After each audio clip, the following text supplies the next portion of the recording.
Белинский. Маленький город на западе Пензенской области. Когда-то он назывался Чембр, и старики до сих пор так его и зовут. 8 с небольшим тысяч жителей. Одна центральная улица, краеведческий музей, памятник литературному критику, в честь которого город и переименовали. Тихое место. Из тех, где все друг друга знают, если не в лицо, то через соседа. Где новость о том, что у кого-то перекрыли газ, обсуждают неделю. В таком городе человек не пропадает бесследно. Здесь это просто невозможно. Слишком тесно, слишком на виду.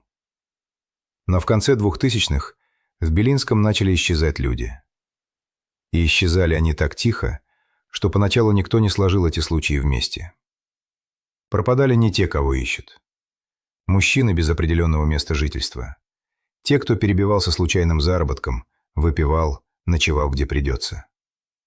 Приезжие рабочие, которых летом в город приходило много. Стройка, огороды, паденная работа. Люди, которых никто не хватится через день. У которых нет жены, что пойдет в милицию писать заявление. Нет матери, что будет обивать пороги. Они просто переставали появляться в привычных местах. И все. Город этого почти не заметил. А зря. Первого человека он убил 17 сентября 2009 года. Звали этого человека Евгений Житков. Ему было 60 лет. Они познакомились случайно, в рюмочной. Обычное дело. Разговорились за стойкой. Выпили. А дальше тот, кто сидел рядом и казался обычным тихим парнем, привел нового знакомого к себе домой. И убил. Сам он потом расскажет об этом так, спокойно, будто речь о чем-то незначительном. Познакомились, выпили, слово за слово, и он ударил его ножом. 17 сентября 2009. Эту дату он запомнил. Он вообще многое записывал. После того первого раза он не остановился. Наоборот, вошел во вкус. Жертв он выбирал по одному принципу, чтобы пропажу долго никто не заметил. Бродяги, пьющие мужчины, заезжие сезонные рабочие. Тех, кто покрепче и помоложе, он обходил стороной. Связываться с такими опасно. Можно получить отпор. Он искал слабых. Тех, кто пойдет за бутылкой и стаканом, не раздумывая. Действовал он по одной и той же схеме. Знакомился где-нибудь, в той же рюмочной, на улице, у магазина. Заводил разговор, предлагал выпить вместе. Вел к себе или в какое-нибудь безлюдное место.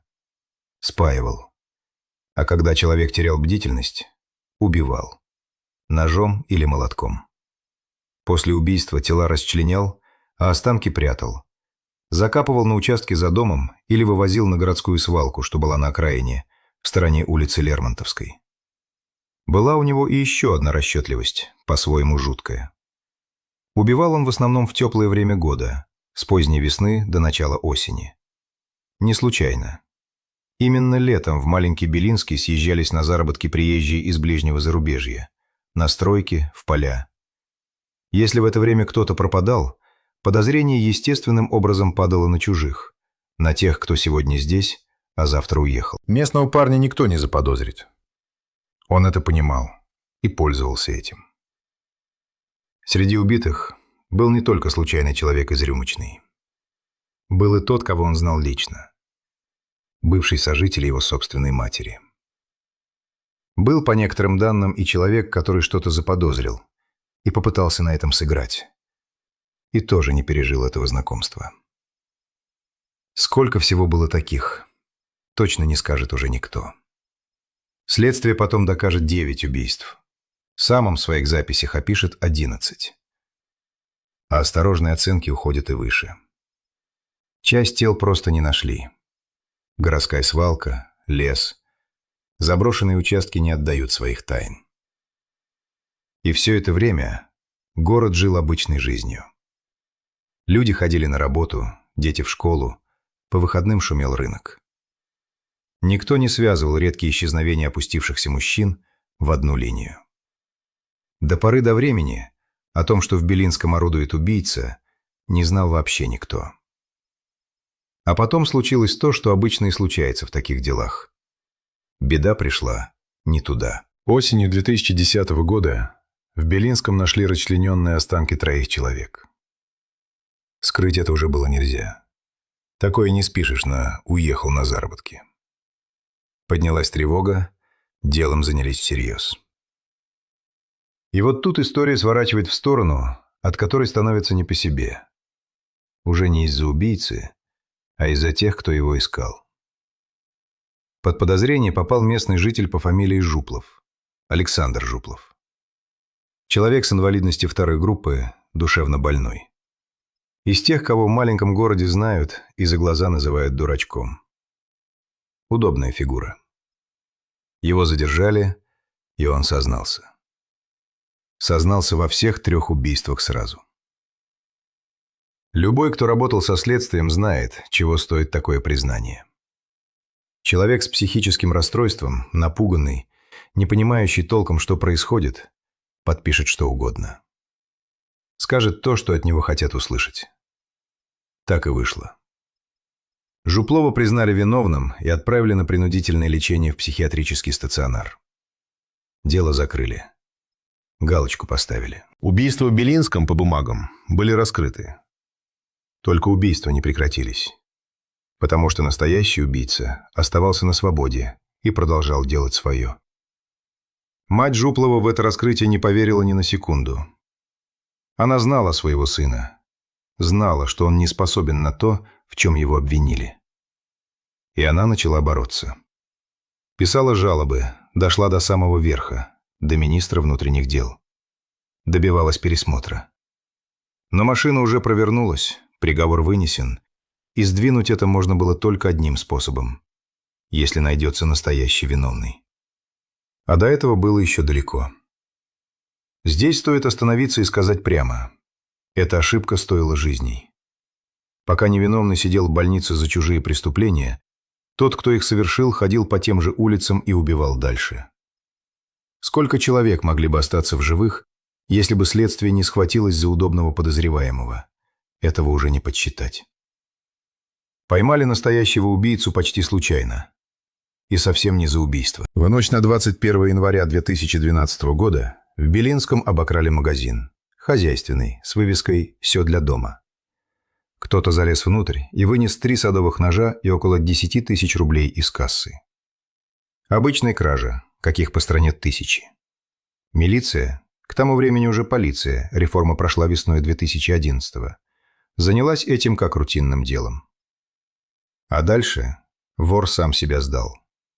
Он не стал затаиваться с добычей. Он пошел в бар.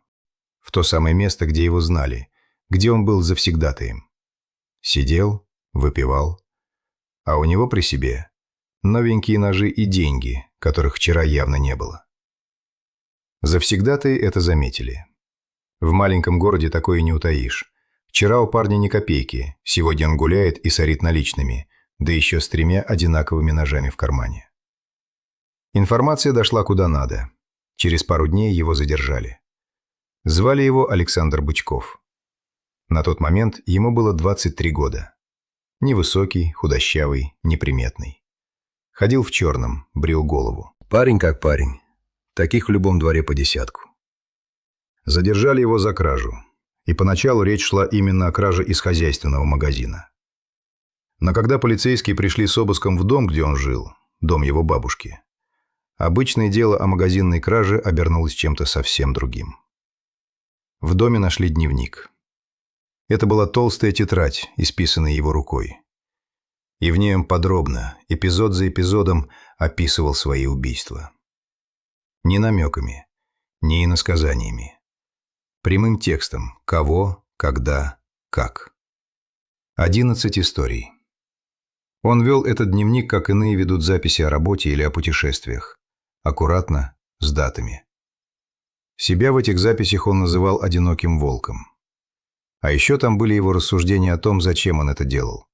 Чтобы что-то доказать, чтобы почувствовать себя кем-то. Кроме дневника, при обыске нашли молоток со следами крови и одежду в пятнах.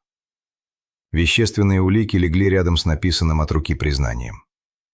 Когда ему предъявили найденное, Бычков не стал отпираться.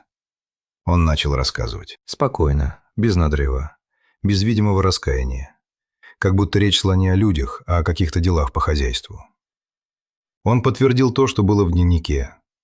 Рассказал, как знакомился с жертвами, как заманивал, как убивал. И сказал еще одну вещь, от которой делу и предстояло получить свое прозвище. Он заявил, что у некоторых убитых вырезал внутренние органы, сердце, печень, и употреблял их в пищу. Об этом он говорил так же ровно, как обо всем остальном. Вот тут нужна важная оговорка. Каннибализм – это то, в чем Бычков сам признавался, но доказать его следствию не удалось. Останки части жертв не сохранились в том состоянии, которое позволило бы установить такое экспертно. Поэтому в обвинение этот эпизод не вошел. Что здесь было правдой, а что его собственной мрачной фантазией, желанием казаться страшнее, чем он есть – вопрос открытый. Но в материалах дела и в прессе закрепилось именно это – каннибал, людоед, пожиратель сердец. Само признание Бычкова означало еще одно, и об этом нельзя забывать. Оно означало, что в психиатрической больнице за его преступление все это время сидел невиновный человек. Александра Жуплова осудили зря. Только теперь, когда настоящий убийца был задержан и сам все рассказал, появилась возможность пересмотреть то дело. Жуплова со временем освободят. А вот следователь, отправивший невиновного под суд, наказание не понес. Дело в отношении него прекратили за отсутствием состава преступления. Теперь, когда понятно, что он сделал, стоит разобраться, кто он такой и откуда взялся. Александр Владимирович Бычков родился 1 апреля 1988 года в том же Белинском. Никуда из этого города он по-настоящему так и не уехал. Родился, вырос и убивал в одном и том же месте. Семья была тяжелой. Отец комбайнер, потом мастер по ремонту холодильного оборудования. Мать. Оба, по словам соседей, пили. Детство Бычкова и его младшего брата прошло не в той атмосфере, где детей берегут. Мать, по рассказам, гоняла мальчишек на тяжелую работу. Огород, сбор металлолома, паденный труд у соседей. И требовала приносить деньги. Возвращались без денег – била. Сам Бычков потом скажет о матери без злобы и без жалости, ровно. Била, мол, от этого только злее становишься. Но мать есть мать, и он ее не винит. В этой будничной интонации, пожалуй, больше страшного, чем в любых упреках. Чтобы выжить, братья подворовывали с детства. А потом семью накрыла настоящая беда. Отец покончил с собой. Повесился в 40 лет. И причиной, по разным данным, были и пьянство, и разлад в семье. Младший брат Сергей попал в беду иначе. После нападения он получил тяжелые травмы и остался инвалидом 2-й группы. Александру пришлось за ним ухаживать. Учился он, в общем, как все в таком городе. Окончил профтехучилище, получил специальность слесаря по ремонту сельскохозяйственных машин. Поступил потом в Белинское педучилище, на отделение, связанное с информатикой. Но доучиться не смог. Взял академический отпуск, чтобы ухаживать за братом-инвалидом. Перебивался случайной работой. Был и вахтером, по некоторым данным работал на автомойке. Со стороны обычная биография парня из маленького депрессивного города. Тяжелое детство, пьющие родители, бедность, не доучился, перебивается чем придется. Таких по России тысячи и тысячи. И почти никто из них не становится убийцей. В этом и весь вопрос. Что именно сломалось в нем, чего не было у других?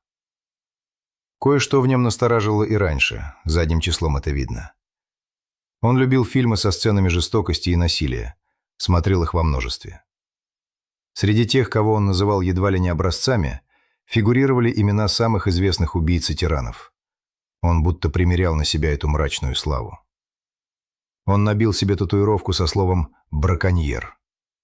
Придумал себе клички, ходил в черном, брил голову. А прозвище «хищник» по одной из версий приклеилось к нему еще со школы. Будто бы он наспор попробовал сырое мороженое мясо. Маленькие странности, на которые в провинциальном городе махали рукой. Чудит парень и чудит. Складывая все это вместе, эксперты потом увидят человека, которому очень хотелось быть значимым. Не быть никем, серым парнем из Чембера, нянькой при больном брате, неудавшимся студентом. А быть кем-то, кого боятся, о ком говорят. Отсюда и дневник, и клички, и желание превзойти своих жутких кумиров. Убийства стали для него способом почувствовать власть и оставить след. Пусть таким чудовищным образом. Бычкова направили на судебно-психиатрическую экспертизу. Вопрос стоял главный. Понимал ли он, что делает, и мог ли руководить своими действиями? От ответа зависело все – больница или тюрьма. Экспертиза дала заключение. У него выявлено смешанное расстройство личности. Но это расстройство не лишало его способности отдавать отчет в своих поступках. Проще говоря, он не был сумасшедшим в том смысле, в каком закон освобождает от ответственности. Он понимал, что убивает людей. Понимал, что это преступление. И делал это осознанно. Его признали вменяемым. В деле всплыла и редкая для практики деталь – психолого-лингвистическая экспертиза, которая разбирала в том числе влияние всех тех фильмов со сценами насилия, что он смотрел. Старший помощник руководителя Следственного управления Следственного комитета по Пензенской области Людмила Фомина говорила об этом так. Именно под воздействием, в том числе просмотренного, у него и сложился умысел на убийство. В конце декабря 2012 года прокурор Пензенской области утвердил обвинительное заключение. Бычкову вменялись убийства 2 и более лиц, в том числе с целью скрыть другое преступление – надругательство над телами умерших и кража. От суда присяжных он отказался. Суд шел в Пензенском областном суде. Доказанными следствие и суд сочли 9 эпизодов убийств. Те, по которым были тела, улики, его собственные подробные показания. Еще 2 убийства из дневника так и остались только на бумаге. Тел не нашли, и предъявить их юридически было нельзя. Каннибализм, как уже сказано, в обвинение не вошел. Не было доказательств. На суде и вокруг него прозвучали слова тех, кого это коснулось напрямую. Сестра одного из погибших, Наталья Шаморгина, говорила о том, как он расправлялся с людьми и бросал их, как собак закапывал. За этими словами не статистика, а живая боль семьи, у которой отняли близкого. Сам Бычков на суде раскаяния не показал. Когда журналист спросил его о мотивах, зачем, почему, он отрезал коротко и грубо. «Да пошла ты». Вот и весь ответ. Ни объяснения, ни сожаления. 22 марта 2013 года Пензенский областной суд вынес приговор. Александра Бычкова признали виновным и приговорили к пожизненному лишению свободы с отбыванием в колонии особого режима. Государственный обвинитель просил именно высшей доступной меры, и суд с ним согласился. Защита приговор обжаловала, но Верховный суд России оставил его в силе. Пожизненное устояло. Отдавать наказание Бычкова отправили в одно из самых известных мест для таких осужденных – в исправительную колонию на острове Огненный в Вологодской области, ту самую, что в обиходе зовут Вологодским пятаком. Оттуда не выходит. Казалось бы, на этом точка. Пожизненное, остров, забвение. Но в этой истории и странный, почти неправдоподобный эпилог. Уже отбывая срок, Бычков обзавелся поклонницей. И не местной. Из-за океана ему написала гражданка Соединенных Штатов по имени Кристина. Завязалась переписка, которая тянулась не 1 год. А потом женщина приехала в Россию, к нему, в колонию. Потому что рассказывали об этой истории, они оформили брак, и у пары родился сын, который живет с матерью. Феномен этот не новый и по-своему известный. Вокруг осужденных за самые громкие преступления порой возникает нездоровый ореол. Находятся люди, очарованные их славой. В этом нет ничего романтического. Только еще одно подтверждение того, как искаженно устроено внимание к таким делам. А имена его жертв при этом не помнит почти никто. И вот это, наверное, и есть самое горькое в этой истории. Мы хорошо запомнили прозвище. Белинский каннибал, пожиратель сердец, Рэмбо. Запомнили дневник, остров, экзотическую невесту из-за океана. Запомнили его, того, кто всю жизнь хотел, чтобы его запомнили. Получается, он добился своего. а люди, которых он убил, остались безымянными. Евгений Житков, 60 лет, с которого все началось. Те трое, чьи останки нашли осенью 2010-го. Остальные – мужчины, у которых были имена, лица, какая-то своя, пусть и неустроенная жизнь. Их не хватились вовремя именно потому, что они были одиноки и не нужны. И эта же ненужность сделала их легкой добычей.